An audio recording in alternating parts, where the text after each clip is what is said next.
Hello everybody and welcome back to the Not Applicable Formula 1 channel. I hope you're well and I hope you're enjoying the weekend even if there is no Formula 1 action. I thought I'd take this time to delve into the HAAS Formula 1 team. I know it's something that's come up in the news very recently. There's going to be a lot of turbulent times for HAAS in the future it seems. But I wanted to delve into the past of HAAS, the present of HAAS and where I see the future of HAAS being. So let's take ourselves back to only 2016 where Gene Haas and his foul-mouthed friend Guenther decided to start the HAAS Formula 1 team. It was a great time for HAAS actually. I was looking back through their results. They had an exceptional first year in Formula 1. They had Grosjean, they had Gutierrez, and they were doing exceptional things. Remembering back to 2016, the Rosberg-Hamilton fight, it was an incredible season. And if we actually look at the standings at the end of that season, HAAS were doing pretty good for themselves. An 8th place finish and out on their own in 8th place, so they were nowhere near Toro Rosso, but also they were very, very far in front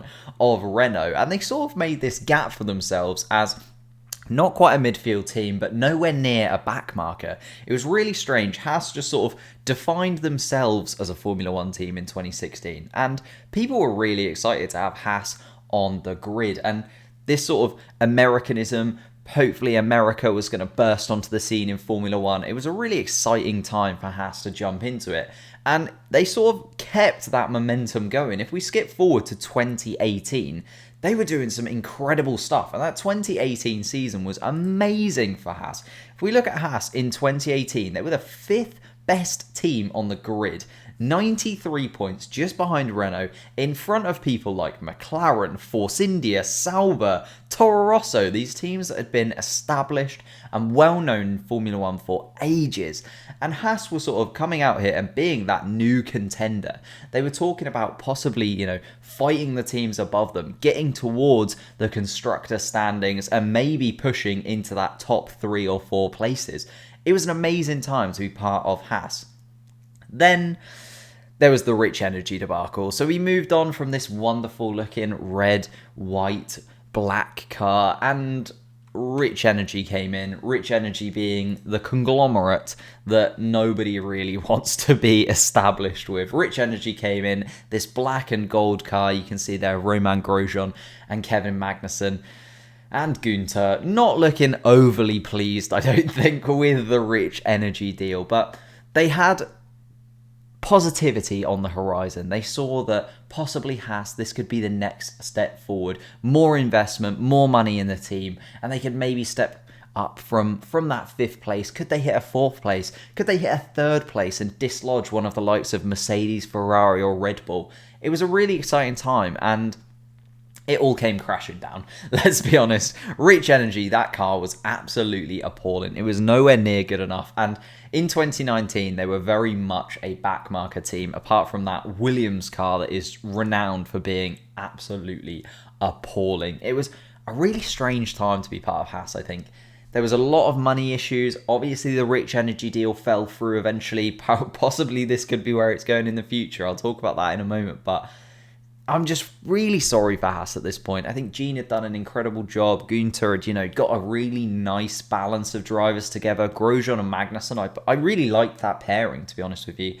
But it just seemed to fall apart from 2019. Then obviously, with the pandemic, with lots of teams missing out on lots and lots of money, as we saw in Drive to Survive, it was a very, very difficult year for HAAS.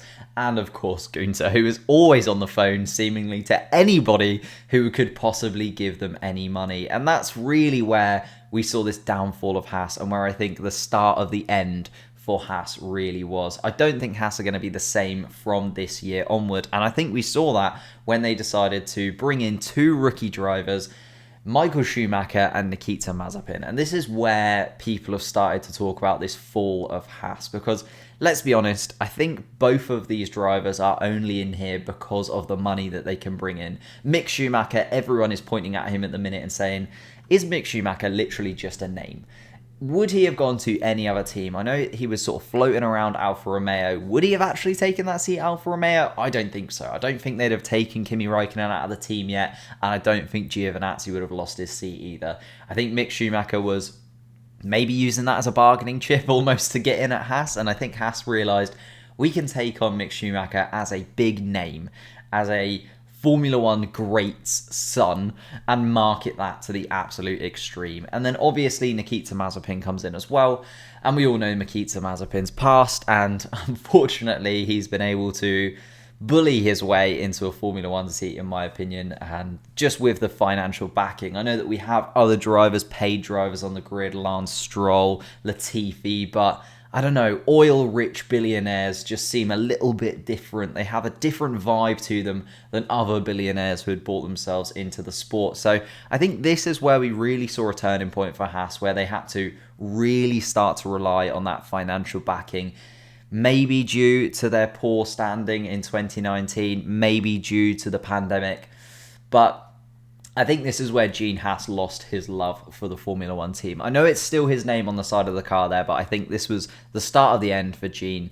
And I don't know Guenther too. But I'm hoping that this year can be a resounding point for Haas, and it will be probably a turning point where they won't come back from. This car looks absolutely appalling on the grid. I know that they've put all of their eggs into the 2022 car, but you'd have thought they'd have maybe put a tiny little bit of egg, just a slither of shell into the 2021 car, but it does not look like that in any way whatsoever. They are miles off the pace. They are incredibly, incredibly slow, and I know they've got two rookie drivers, but even so, they are so slow this year.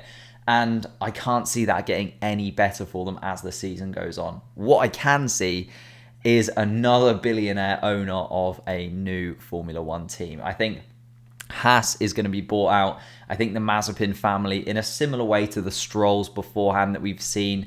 We've already got Nikita Mazepin in the car. We've already got Uralkali all over the car itself. The colour scheme has even been changed for Uralkali. I think it's more of a when rather than if they're actually going to get bought out. And I feel really sorry for Gene Haas. He is a motorsport man. If you look at his history, he has been incredibly successful in all of the motorsport endeavours he's put himself through. And I think, unfortunately, this is the time where he really needs to think about what he's doing. He really needs to consider the future of the team. And as I said, I think we're going to see another billionaire owner come in, take part in Formula One, take a huge chunk of a team and basically give it to their son. I know that actually Lance is having a really good season, but would he be in that car? Debatable. I know that he was sort of a test driver moving towards Formula One, but, you know, gave him a little bit of a kickstart into Formula One with his dad literally owning the team. I think it's going to be exactly the same for Mazepin. Mazepin has not shown any pace. He's not shown any real consistency.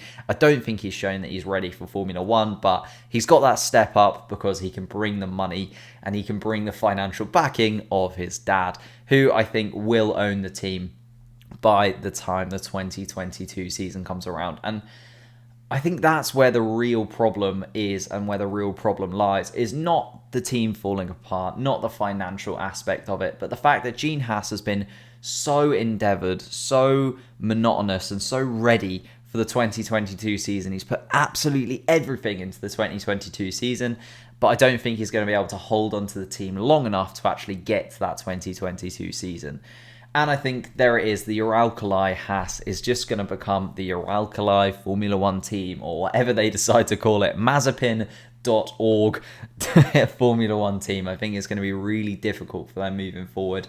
And yeah, I just wanted to give my 2 cents on this, give my ideas for where they were and where they could have been.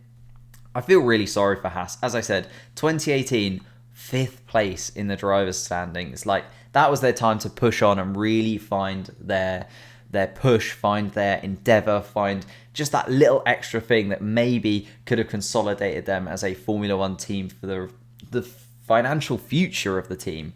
And then the pandemic happened. It wasn't their fault, but they've fallen apart, and I think Haas will no longer be a Formula One team. But let me know what you think in the comments down below. Do you think Haas will be able to continue on for another year? Do you think they'll be able to hold on for that 2022 season and maybe re-establish themselves?